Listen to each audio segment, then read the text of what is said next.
when 5-year-old Mira Dovey vanished. It began with an ordinary custody weekend.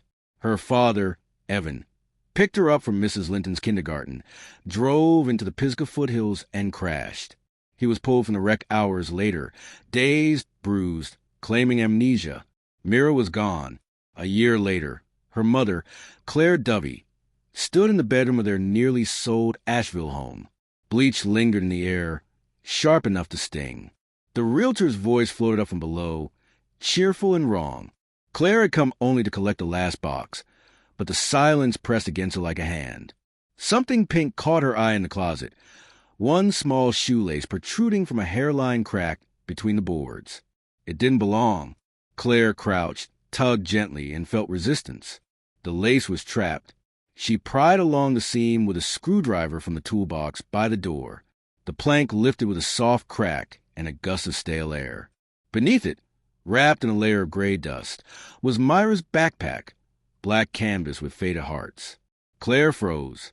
Every search, every interview, every sleepless night had revolved around the crash site, and all along this had been here.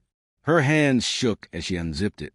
Inside, a lunchbox, a child's drawing, half a blue crayon. Nothing more. But the faint sweetness, fruit snacks, and dust hit her like a memory she didn't want. Footsteps behind her. Claire? Marcy Lane, the realtor, peered in. Are you? What's going on? Claire didn't answer. She reached deeper under the floor and felt metal. A lockbox. She pulled it free. The handle was cold, the keyhole spotless. Inside, empty. Not even dust. Marcy's voice wavered. Should I call someone? Yes, Claire said quietly. The police. Detective Saul Brenner arrived before sunset. He was calm, gray-eyed, the kind of man who spoke only when it mattered. Crime scene text filed in behind him, gloved and expressionless. You're sure the house was cleaned after crash? Brenner asked. Twice, Claire said. By his crew.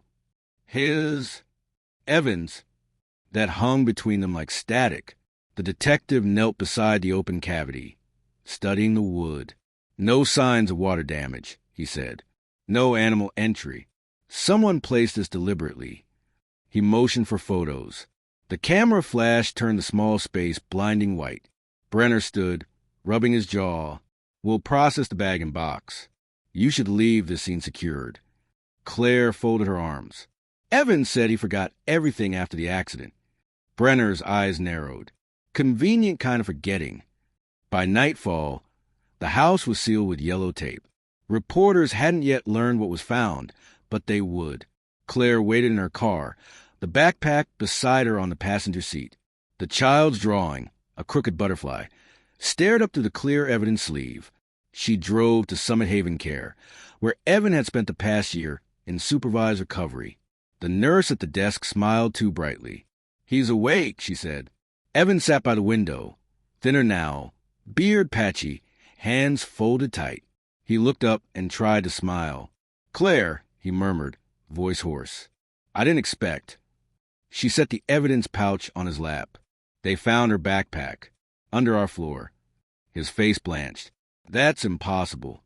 Nothing about you has been impossible, Evan. Just dishonest. He stared at the drawing. I told you, I don't remember. She leaned close, her voice low and steady. You don't need to remember. You just need to explain why our things were hidden in your house, and why your lockbox was empty. Silence filled the room. Behind them, the television played softly, white noise for people who had run out of words. Finally, he whispered, You shouldn't have looked. Claire stood, her pulse a drumbeat in her ears. Then you shouldn't have buried it. She left before he could answer. Outside, Asheville's lights shimmered against the ridges. She drove with the windows down, the night air cutting to the smell of bleach that seemed to follow her everywhere. The mystery wasn't in the forest anymore. It was inside the walls she once called home. And Claire knew something with terrible clarity. Whatever happened to Mira hadn't been an accident. Somebody had made sure of that. The tape across the bedroom door was bright enough to see from the street. Reporters had started circling like gulls by dawn, their van lights painting the driveway in strobes of blue and white. Claire didn't open the curtains. She didn't sleep either. She just sat in the dark of the living room, listening to the soft tick of the wall clock that had survived every stage of her marriage. At 7 a.m., her phone rang. "Mrs. Dovey," Detective Brenner said, "we need you to come down to the precinct." No small talk, no reassurance, just procedure. The station sat low and gray on the edge of Asheville's historic district, as if deliberately trying to look unremarkable. Inside, the fluorescent lighting had the color of wet paper. Brenner met her by the coffee machine. His tie was crooked. His eyes were the same pale gray as the morning outside. "They finished processing the bag," he said. "It's been sealed and logged. Prints are being run." "Her prints?" Claire asked. He shook his head. "Only yours. And one partial. Mail. Smudged." She didn't ask whose. They both knew. Brenner led her into a small interview room that smelled faintly of metal and air conditioning. On the table sat a manila folder, an evidence bag, and a cup of untouched coffee. The folder had her name written on the tab. "Tell me again about the day of the crash," he said. She had told the story 100 times, to deputies, to social workers, to the FBI liaison who'd flown in for 3 days and vanished. But this time it came out colder, simpler. He'd pick her up from school at 3:15. Said they were driving up to Iron Hollow for the weekend. He texted me once.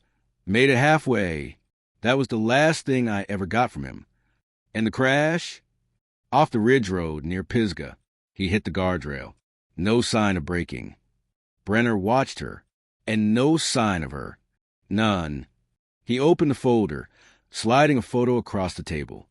It showed a small section of the subfloor dusted with gray powder. In the center, a clear boot print, faint but visible, too large to be hers. "We believe he returned to the house after the wreck," Brenner said. "Possibly that same night." Claire's throat tightened. "But he was in the hospital 2 days later. The first admission record is from the 24th. The accident happened on the 22nd. That gap, those 2 lost days. They had always told her trauma did strange things to memory. But now memory looked more like strategy. Brenner pushed a second photograph across the table. A series of tire impressions in the driveway, preserved from the night the cleaners came. "We matched these to a rented utility van under his name." He paid cash. The air in the room grew smaller. Claire looked down at her hands. "So, you think he what? Came back? Hid her things?" "Maybe more than her things." Brenner's tone was careful. "We're reopening every search radius. Starting with your property." Claire stared at him. "You searched it before." He didn't flinch. Not with Cadaver Dog. They returned to the house that afternoon. The tape peeled in the wind like tired skin. Neighbors stood on porches pretending not to watch. A white van parked out front, its side labeled Forensic K-9 Unit, Buncombe County. Inside, the house felt wrong in a new way, like someone had turned down the temperature of the air. The dog handler, a tall woman in a black jacket, knelt and unclipped a shepherd's leash. The animal moved with purpose, nose low, weaving a slow, deliberate grid across the hardwood. Claire stayed in the hall, arms crossed, every muscle wired tight. The dog paused at the closet, tail stiff, body coiled. It whined once, sharp and high. Then again, the handler looked to Brenner. "Same spot." He nodded. The dog sat, eyes fixed on the open square where the boards had been pulled. A second later, it pawed at the frame, 1, 2, 3 scrapes, and gave a low, throaty sound Claire felt in her ribs. "There's something else down there," the handler said. They brought in a small drill. The sound was harsh, cutting through the quiet. Powder would fill the air.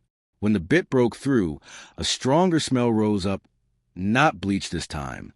Something older, sour, faintly metallic. Brenner leaned in, flashlight cutting a white circle through the cavity. Claire couldn't see what he saw, only the change in his expression, the tightening around the mouth, the blink that lasted a fraction too long. He whispered something to the tech beside him. The tech nodded, hurried the van, returned with gloves and evidence trays. Brenner turned to her. "Mrs. Dovey, I need you to wait outside." "No," she said. "Claire, His voice softened. Please? The tone left no space for defiance. She stepped out onto the porch, the cold biting through her shirt sleeves. Across the street, a woman with a stroller stopped, realizing who she was, and turned quickly away. Claire watched a reflection of flashing lights in the neighbor's window until Brenner emerged 10 minutes later, holding a small sealed container. Inside was a gold hair clip shaped like a butterfly. Her stomach dropped. That was hers. Brenner nodded once.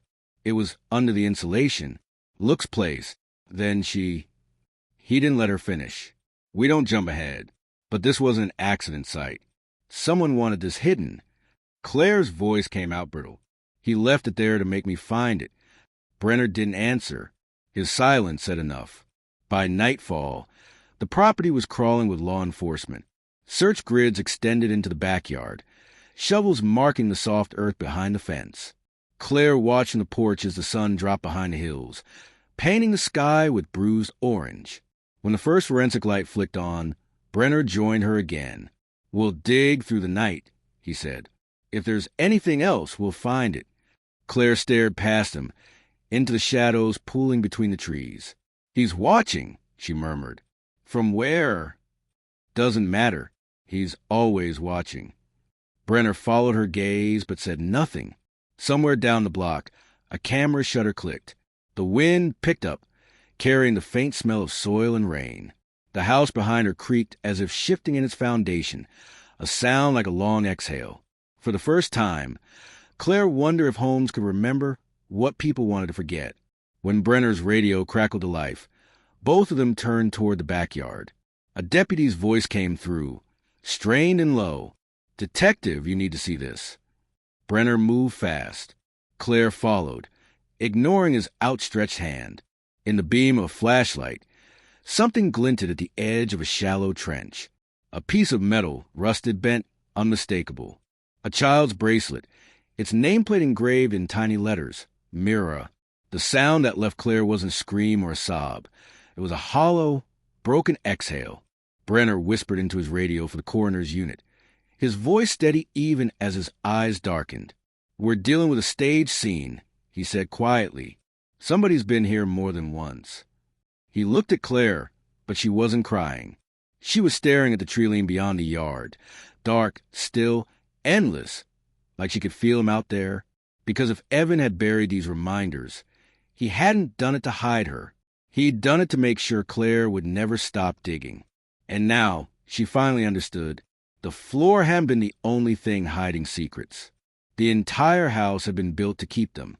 By morning, the yard looked like an excavation site. Shovels, floodlights, and yellow markers cut through the fog that rolled off the Pisgah foothills. Claire hadn't slept. She hadn't even sat. She stood at the edge of her lawn, wrapped in a borrowed blanket, watching as men in gloves sifted her past for evidence. Detectives saw Brenner approach quietly, a folder under one arm, a steaming coffee in the other. No body, he said. Only those 2 items. But it's enough to reopen the case as a criminal investigation. Claire's throat felt raw. Reopen? You mean it was ever closed? He didn't respond. Instead, he handed her a copy of a police statement.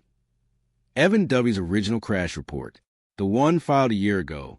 Across the top, in Evan's uneven handwriting, driver lost control, possible wildlife in road, daughter missing after impact, but the time stamp stopped her cold. The report wasn't logged on the day of the crash.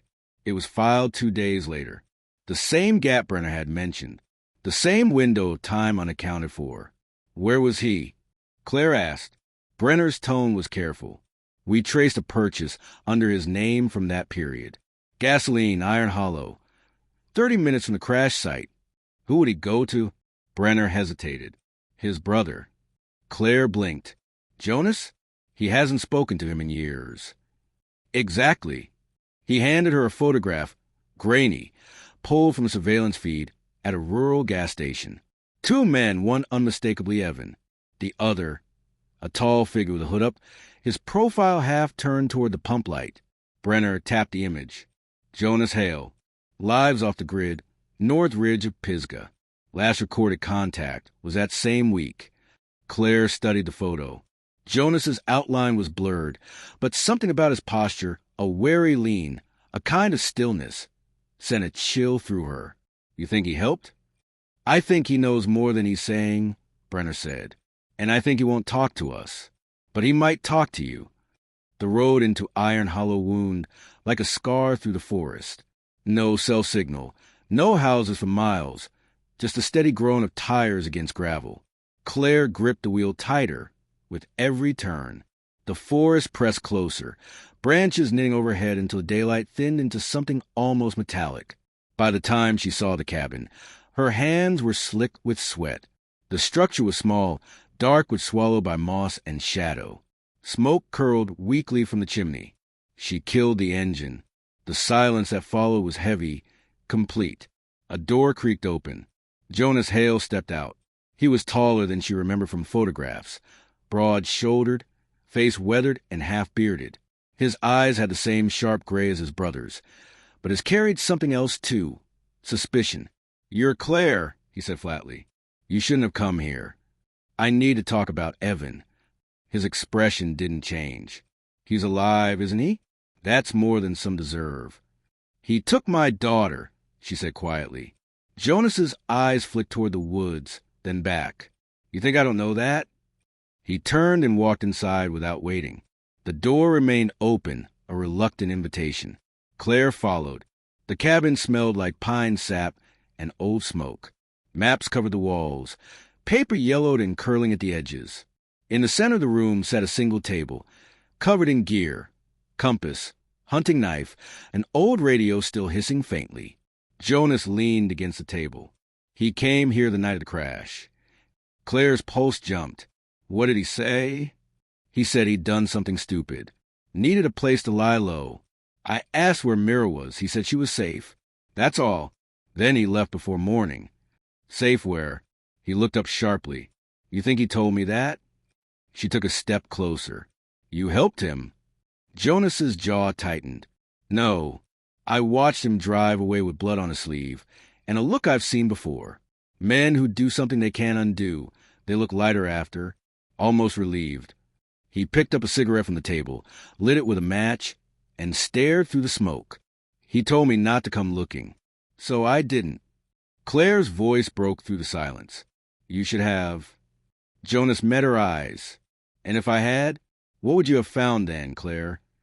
The question hung there, heavy and cold. She exhaled slowly. "Where did he go after he left you?" He turned toward the map wall and tapped a red pin buried deep within the ridgeline. "There, old service road, cuts through Pisgah's North Valley.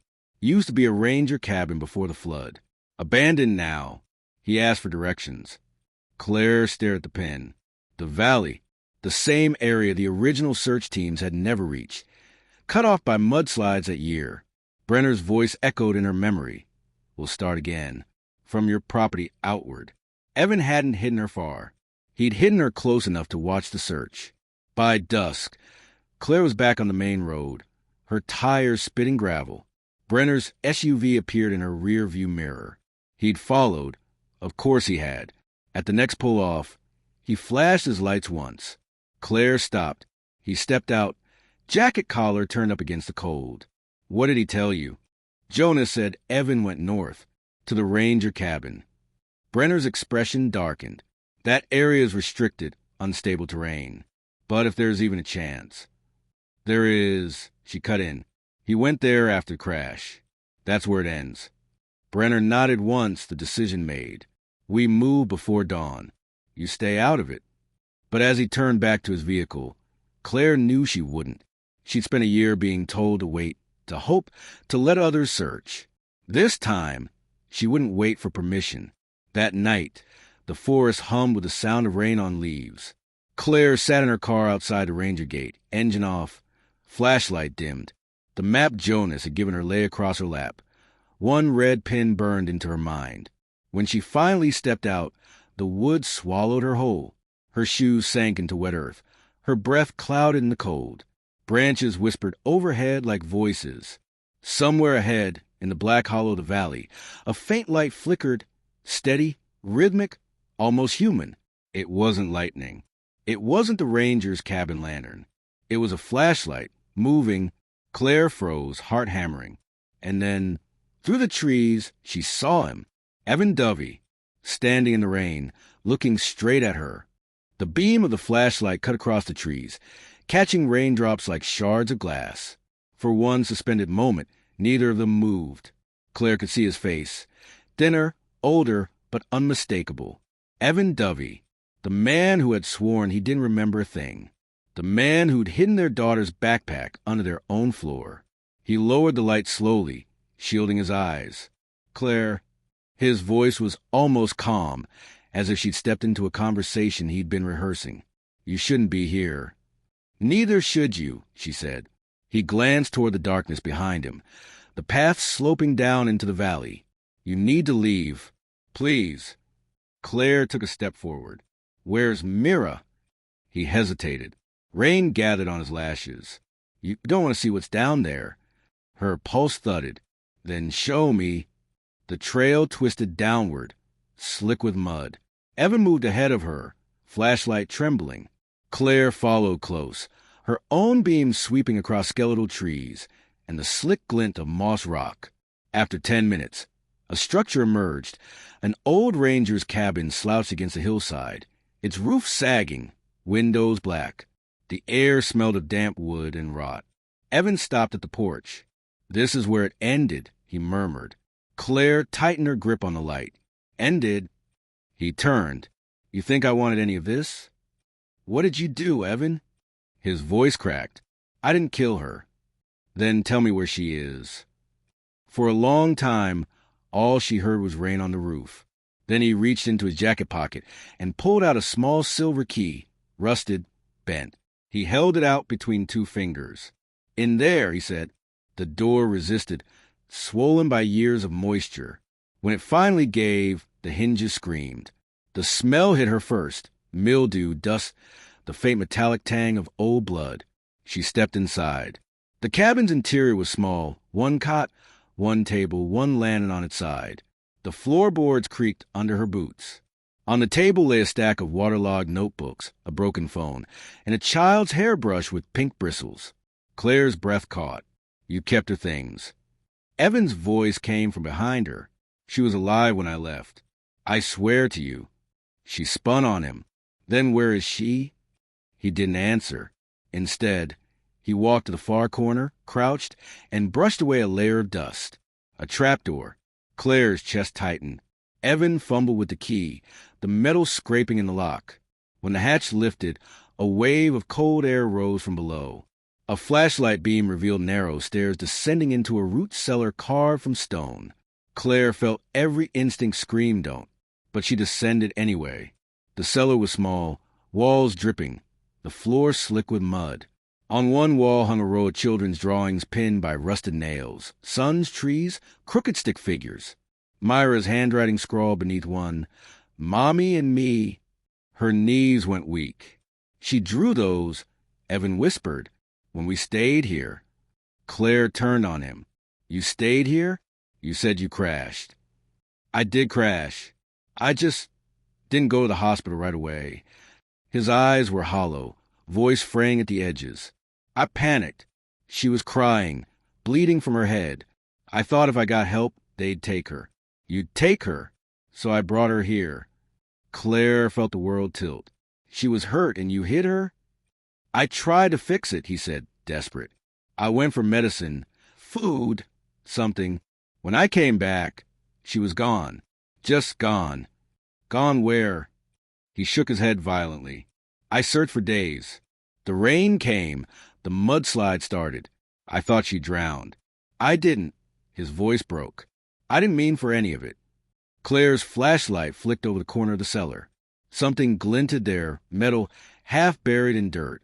She knelt, brushed it clean. A child's bracelet, engraved. Mira. Her voice trembled. You came back after. You hid her things in our house. His expression crumpled. I couldn't bury her. I couldn't admit she was gone. So I hid what was left. A sound broke the silence. Distant, deliberate. Footsteps. Evan's head snapped up. Someone's here. Claire's light darted to the top of the stairs. Another beam cut through the darkness. White, steady. Detective Brenner, a voice called. Step away from each other. Evan raised a shaking hand. I didn't hurt her. Brenner descended with 2 deputies close behind, their flashlights slicing through the dark like knives. Claire, are you all right? She nodded, unable to look away from Evan. Brenner's tone hardened. We'll sort this at the station. Hands where we can see them. Evan's voice cracked, raw. You don't understand. She's still out there. Brenner ignored him. The deputies cuffed Evan, guiding him toward the stairs. Claire stood frozen, eyes fixed on the drawings nailed to the wall. Then something shifted. The beam of her flashlight caught a second door at the far end of the cellar, a narrow wooden panel half hidden behind hanging roots. It wasn't visible from the entrance. She stepped closer. Detective, she whispered. There's more. Brenner turned, irritation flickering to concern. He shone his light over her shoulder. The door was bolted from the outside. He exhaled. Jesus. When they pried it open, the air that poured out was colder still. Inside was a small tunnel, earth packed tight, walls reinforced with timber. A single lantern burned weakly at the far end, and beneath that light, something moved. A figure, small, thin, wrapped in a gray blanket. Claire's breath hitched. The child looked up, eyes wide and unfocused. The hair was longer, tangled, streaked with dirt, but the face... Mira, she whispered. The little girl blinked, her lips trembling. Mommy? Claire dropped to her knees, the flashlight tumbling from her hand. Brenner's voice echoed behind her, calling for medics, for backup, for someone to breathe. But all she could hear was that single word, the one she replayed in dreams for a year. Mommy. She gathered the child into her arms. Mira clung to her, shaking. Over her shoulder, Brenner's light swept the tunnel walls and stopped on a pattern scratched into the dirt. Not random, not childish. Stay quiet. Don't tell. Brenner looked back at Evan, pale and silent in the deputy's grasp. And for the first time, the detective didn't look sure who the real monster was. The hospital smelled of antiseptic and secrets. Mira slept in the bed beside Claire, her small body lost in a tangle of tubes and blankets. Machines hummed softly, marking the rhythm of her breathing. Outside the room, the hallway buzzed with controlled urgency. Nurses moving fast, detectives speaking in hushed voices, journalists trying to sneak through security. It had been less than 12 hours since they'd pulled Mira from the cellar, and already the story had spread like wildfire across Asheville. Missing girl found alive after a year in the mountains. Every word of it sounded impossible. But inside that sterile hospital room, the miracle didn't feel miraculous. It felt fragile, haunted. Claire sat by the bed, her hands trembling around a paper cup of coffee gone cold. Myra's hair was tangled, her skin pale, her eyes sunken, but she was alive. Every so often, she'd stir in her sleep, murmuring words too quiet to catch. When the door opened, Claire didn't look up. She didn't have to. She recognized the measured footsteps. Detective Saul Brenner entered quietly, his coat still damp from the storm. His face was drawn, his eyes shadowed by exhaustion. She's stable, he said softly. Doctors say mild dehydration, some bruising and stress-related shock, but she'll recover. Claire nodded, her voice faint. She hasn't said much. That's normal. Kids, they compartmentalize trauma. It'll come in pieces. He hesitated, then added, we got Evan's initial statement. Claire's jaw tightened. You mean confession. Brenner pulled a chair closer, sitting beside her. You should hear it from me first. The interrogation room was small, concrete, and cold, the kind of room built to make guilt expand. Evan Dovey sat hunched at the table, his wrists cuffed, his eyes hollow. His hands shook as he rubbed at the raw skin around the metal. Across from him, Brenner leaned forward, recorder blinking red. You got one chance to make this right, Brenner said. Start with the night of the crash. Evan stared at the floor. I told you I lost control. You hit the guardrail. No skid marks. That's not losing control. That's steering into it. Evan's lips twitched. You don't understand what it's like to owe people like that. People like who? Evan's gaze flicked upward. Rafael Mendez. Brenner froze. You're telling me you were in debt to Mendez? Evan nodded slowly.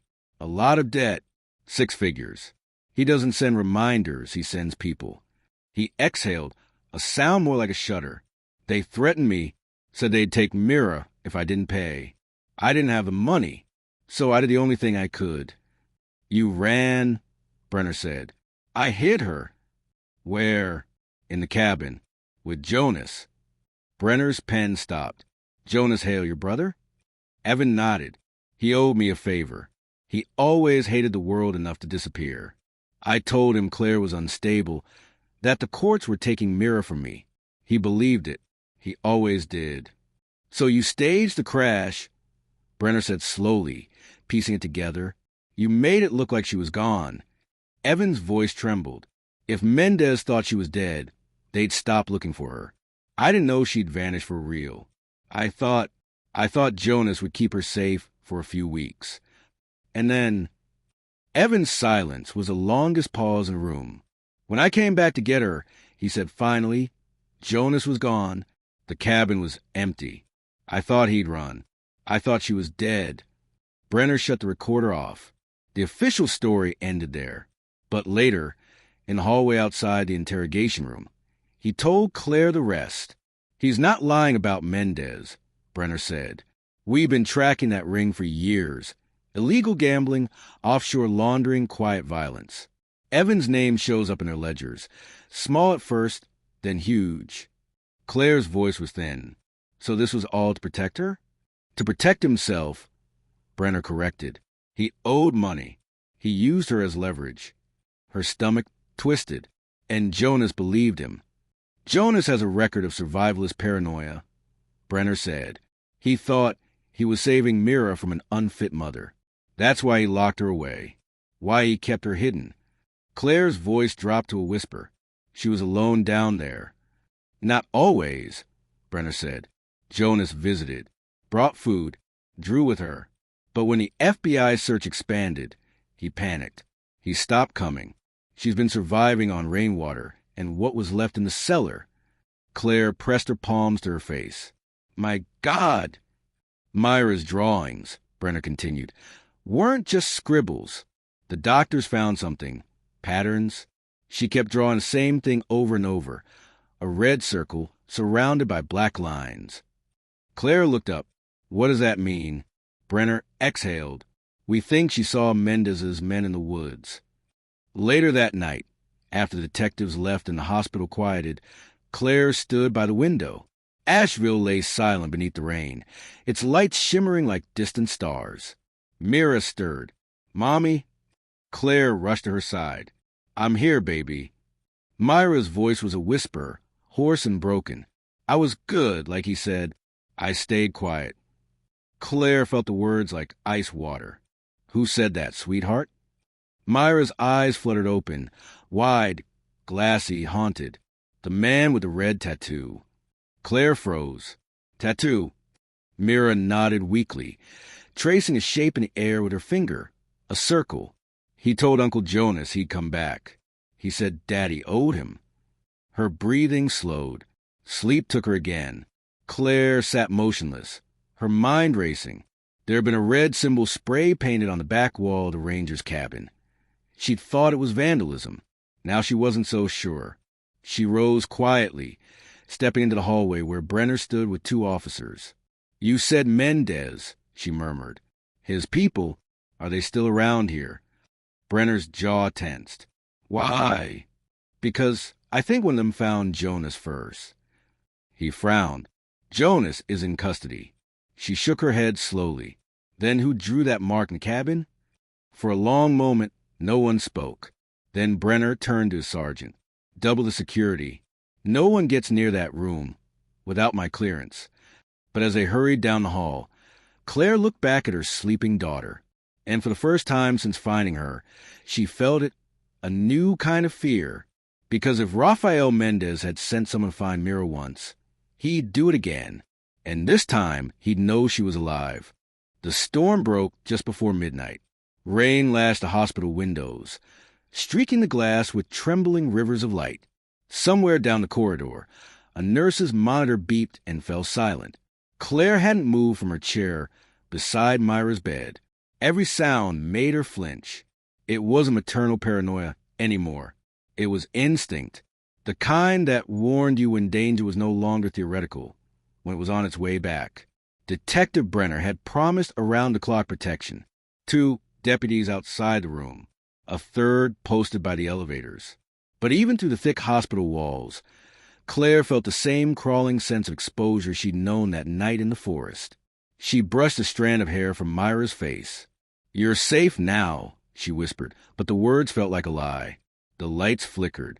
Once, twice, then stabilized. Somewhere below, a generator hummed to life. Brenner was in the basement conference room, leaning over a table covered in photographs. Jonas Hale's face stared up from one of them, pale, frightened, hollow-eyed. The interrogation had run long into the night. He cracked. Brenner told the sergeant beside him. Said a man with a red circle tattoo came to the cabin a week after Evan left. Told him to keep the girl quiet. Promised money, then threatened him. "Name?" the sergeant asked. Brenner shook his head. Mendez's crew uses aliases. But Jonas gave us something else, a location. An old service tunnel under the ranger station. Said that's where the man came from. He closed a folder, his expression grim. If that's true, we're not dealing with a missing child case anymore. We're standing in the middle of something organized. The sergeant frowned. You think they know the girl's alive? Brenner's jaw tightened. They will soon.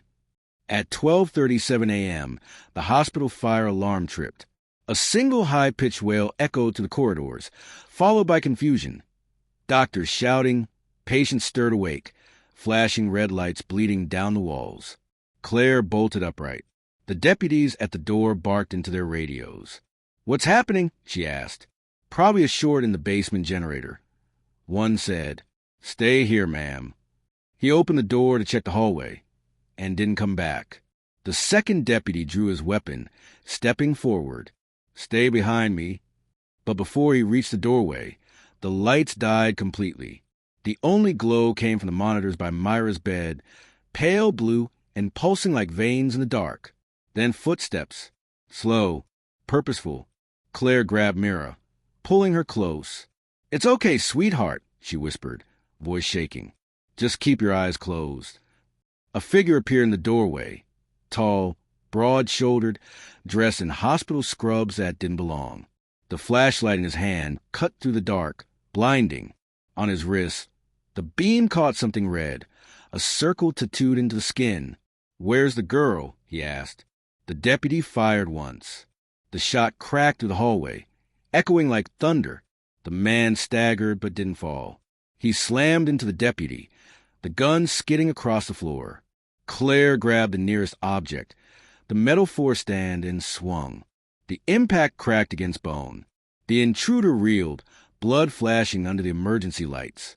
Brenner burst through the stairwell door with 2 officers seconds later. The man turned, raised a flashlight like a weapon, and Brenner's gun barked once, then twice. The red tattoo man fell, eyes still open, flashlight rolling from his hand. By dawn, the hospital was a fortress. News crews clustered outside the police barricades. The intruder was identified through partial prints. Carlos Vega, one of Mendez's enforcers. His presence confirmed what Brenner had feared. Mendez knew. Claire sat in Brenner's office, exhaustion etched deep into her face. Mira slept under sedation in a secured pediatric wing. So it was never just about the money, Claire said quietly. He kept her alive because she was leverage. Brenner nodded. Mendez planned to use her to force Evan back into his network. When Evan staged a crash, Mendez sent Vega to find the kid. Jonas got scared, hit her too well. Vega couldn't locate her until now. Claire stared out the window. Asheville's skyline glowed faint under the bruised morning clouds. "He's still out there, isn't he?" "Yes," Brenner said. "But after tonight, he'll run. We hit his accounts before sunrise. The Bureau's moving in on his safe houses. It's ending." But Claire didn't look convinced. People like him don't end. They wait. Brenner didn't argue. 2 weeks later, The W house in Asheville stood empty again. Claire had returned only once, long enough to watch a cleanup crew replace the bedroom floor. The bleach smell was gone, but the silence was worse. A fresh patch of pine ran through the boards where the hidden compartment used to be. The workers had done a neat job. Too neat. Claire walked across the room, each step echoing like memory. Mira was recovering slowly, sketching again in the hospital's art room. Every drawing looked the same: a forest, a cabin, a red circle fading at the edge. Before leaving, Claire placed one of those drawings on the new floor. She didn't say a word. She didn't need to. The house had already heard enough. That evening, Detective Brenner drove the mountain road alone, his headlights sweeping across wet asphalt. He'd received a call from federal agents, a raid in Atlanta. A warehouse tied to Mendez had gone up in flames. Bodies burned beyond recognition. Among them, one with a red circle tattoo. Closure, the agent said. But Brenner didn't believe in closure, only in endings that pretend to hold still. As he turned back toward Asheville, rain began again, light and steady. Somewhere far behind him, deep in the Pisgah woods, wind moved through the trees like a whisper. Something unseen shifted in the underbrush, a faint glint of red ink under pale skin, a hand adjusting a hood, a breath, a smirk, then the sound of footsteps moving deeper into the forest. In the quiet months that followed, Mira Dovey's name became a headline, then a documentary, then a cautionary tale. The public called her the girl who came back. But Claire knew better. Some people never come back, not completely. At night, when the house settled and the woods grew still, she'd catch her daughter staring out the window toward the dark ridge. Not afraid, just listening. "What are you looking for, sweetheart?" Claire asked once. Mira didn't answer right away. Then she smiled faintly, the kind of smile that didn't belong to a child. "He said he'd visit," she whispered. Claire froze. "Who?" Myra's eyes flicked to the trees. "The man with the circle." Outside, lightning flashed, and for just a moment, reflected in the glass, Claire swore she saw him, standing at the edge of the woods, watching, still waiting, still there,